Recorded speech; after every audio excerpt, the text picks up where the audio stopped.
Este sueño lo tuve hace algunos días. Figúrense que están conmigo a la orilla del mar, o mejor, sobre un escollo aislado, desde el cual no ven más tierra que la que tienen debajo de los pies. En toda aquella superficie líquida se ve una multitud incontable de naves dispuestas en orden de batalla, cuyas proas terminan en un afilado espolón de hierro a modo de lanza que hiere y traspasa todo aquello contra lo cual llega a chocar. Dichas naves están armadas de cañones, cargadas de fusiles y de armas de diferentes clases, de material incendiario y también de libros, televisión, radio, cine, teatro, prensa, y se dirigen contra otra embarcación mucho más grande y más alta, intentando clavarle el espolón, incendiarla o al menos hacerle el mayor daño posible. A esta majestuosa nave, provista de todo, hacen escolta numerosas navecillas que de ella reciben las órdenes, realizando las oportunas maniobras para defenderse de la flota enemiga. El viento le es adverso y la agitación del mar favorece a los enemigos. En medio de la inmensidad del mar se levantan sobre las olas dos robustas columnas muy altas, poco distante la una de la otra. Sobre una de ellas campea la estatua de la Virgen Inmaculada, a cuyos pies se ve un amplio cartel con esta inscripción: Auxilium Christianorum. Sobre la otra columna, que es mucho más alta y más gruesa, hay una hostia de tamaño proporcionado al pedestal y debajo de ella otro cartel con estas palabras: Salus Credentium. El comandante supremo de la nave mayor, que es el romano pontífice, al apreciar el furor de los enemigos y la situación apurada en que se encuentran sus leales, piensa en convocar a su alrededor a los pilotos de las naves subalternas para celebrar consejo y decidir la conducta a seguir. Todos los pilotos suben a la nave capitaneada y se congregan alrededor del Papa. Celebran consejo, pero al comprobar que el viento arrecia cada vez más y que la tempestad es cada vez más violenta, son enviados a tomar nuevamente el mando de sus naves respectivas. Restablecida por un momento la calma, el Papa reúne por segunda vez a los pilotos, mientras la nave capitana continúa su curso, pero la borrasca se torna nuevamente espantosa. El pontífice empuña el timón y todos sus esfuerzos van encaminados a dirigir la nave hacia el espacio existente entre aquellas dos columnas, de cuya parte superior todo en redondo penden numerosas áncoras y gruesas argollas unidas a robustas cadenas. Las naves enemigas dispónense todas a asaltarla, haciendo lo posible por detener su marcha y por hundirla. Unas con los escritos, otras con los libros, con materiales incendiarios de los que cuentan gran abundancia, materiales que intentan arrojar a bordo. Otras con los cañones, con los fusiles, con los espolones. El combate se toma cada vez más encarnizado. El combate se torna cada vez más encarnizado. Las proas enemigas chocan contra ella violentamente, pero sus esfuerzos y su ímpetu resultan inútiles. En vano reanudan el ataque y gastan energías y municiones. La gigantesca nave prosigue segura y serena su camino. A veces sucede que por efecto de las acometidas de que se le hace objeto, muestra en sus flancos una larga y profunda hendidura. Pero apenas producido el daño, sopla un viento suave de las dos columnas y las vías de agua se cierran y las brechas desaparecen.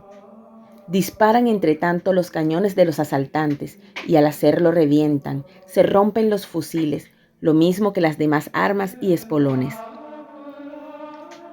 Muchas naves se abren y se hunden en el mar.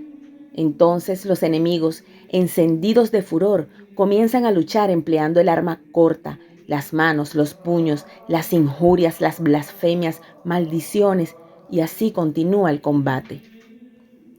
Cuando he aquí que el Papa cae herido gravemente. Inmediatamente los que le acompañan acuden a ayudarle y le levantan.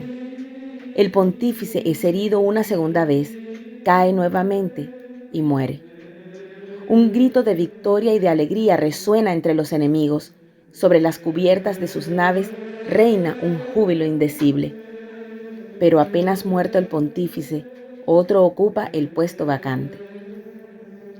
Los pilotos reunidos lo han elegido inmediatamente, de suerte que la noticia de la muerte del Papa llega con la de la elección de su sucesor. Los enemigos comienzan a desanimarse. El nuevo pontífice, venciendo y superando todos los obstáculos, guía la nave hacia las dos columnas, y al llegar al espacio comprendido entre ambas, la amarra con una cadena que pende de la proa y un áncora de la columna que ostenta la hostia, y con otra cadena que pende de la popa, la sujeta de la parte opuesta a otra áncora colgada de la columna que sirve de pedestal a la Virgen Inmaculada. Entonces se produce una gran confusión. Todas las naves que hasta aquel momento habían luchado contra la embarcación capitaneada por el Papa se dan a la huida. Se dispersan, chocan entre sí y se destruyen mutuamente. Unas al hundirse procuran hundir a las demás. Otras navecillas que han combatido valerosamente a las órdenes del Papa son las primeras en llegar a las columnas donde quedan amarradas. Otras naves que por miedo al combate se habían retirado y que se encuentran muy distantes, continúan observando prudentemente los acontecimientos, hasta que, al desaparecer en los abismos del mar los restos de las naves destruidas, bogan aceleradamente hacia las dos columnas, llegando a las cuales se aseguran a los garfios pendientes de las mismas. Y allí permanecen tranquilas y seguras en compañía de la nave capitana ocupada por el Papa. En el mar reina una calma absoluta. Al llegar a este punto del relato, San Juan Bosco preguntó al beato Miguel Rúa: ¿qué piensas de esta narración? El beato Miguel Rúa contesta: me parece que la nave del Papa es la iglesia de la que es cabeza. Las otras naves representan a los hombres y el mar al mundo. Los que defienden a la embarcación del pontífice son los leales a la Santa Sede. Los otros, sus enemigos, que con toda suerte de armas intentan aniquilarla. Las dos columnas salvadoras me parece que son la devoción a María Santísima y al Santísimo Sacramento de la Eucaristía. El beato Miguel Rúa no hizo referencia al Papa caído y muerto, y San Juan Bosco nada dijo tampoco sobre este particular. Solamente añadió: has dicho bien, solamente habría que corregir una expresión. Las naves de los enemigos son las persecuciones. Se preparan días difíciles para la Iglesia. Lo que hasta ahora ha sucedido es casi nada en comparación a lo que tiene que suceder. Los enemigos de la Iglesia están representados por las naves que intentan hundir la nave principal y aniquilarla si pudiesen. Solo quedan dos medios para salvarse en medio de tanto desconcierto: la devoción a María Santísima y la frecuencia de sacramentos. Comunión frecuente, empleando todos los recursos para practicarlos nosotros y para hacerlos practicar a los demás siempre y en todo momento. Memorias biográficas de San Juan Bosco. Este fue el famoso sueño de San Juan Bosco sobre las dos columnas en el año de 1862. San Juan Bosco fue famoso por sus sueños y profecías. Amó a la Virgen en todas sus advocaciones. Vistió con gran devoción el escapulario del Carmen y aún hoy se conserva incorrupto el que llevaba al morir. San Juan Bosco advirtió al Papa Pío IX en el siglo XIX de que llegará un día en que una luz brillante resplandecerá en el cielo, en pleno fragor de una batalla. En ese instante, el Papa y sus servidores abandonarán el Vaticano, pasando por una plaza cubierta de muertos y heridos. Todo el país sufrirá una gran pérdida de población y la tierra se agitará como arrasada por un huracán y caerá un fuerte pedrisco.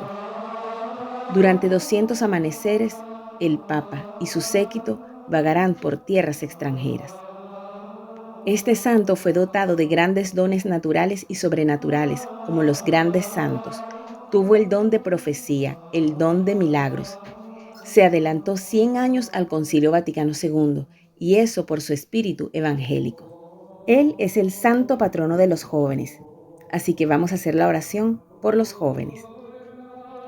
Padre y Maestro de la juventud, San Juan Bosco, que dócil a los dones del Espíritu y abierto a las realidades de tu tiempo, fuiste para los jóvenes, sobre todo para los pequeños y los pobres, signo del amor y de la predilección de Dios. Sé nuestro guía en el camino de amistad con el Señor Jesús, de modo que descubramos en Él y en su Evangelio el sentido de nuestra vida y la fuente de la verdadera felicidad. Ayúdanos a responder con generosidad a la vocación que hemos recibido de Dios para ser en la vida cotidiana constructores de comunión y colaborar con entusiasmo, en comunión con toda la Iglesia, en la edificación de la civilización del amor. Obténnos la gracia de la perseverancia al vivir una cota alta de vida cristiana, según el espíritu de las bienaventuranzas, y haz que, guiados por María Auxiliadora, podamos encontrarnos un día contigo en la gran familia del cielo. Amén.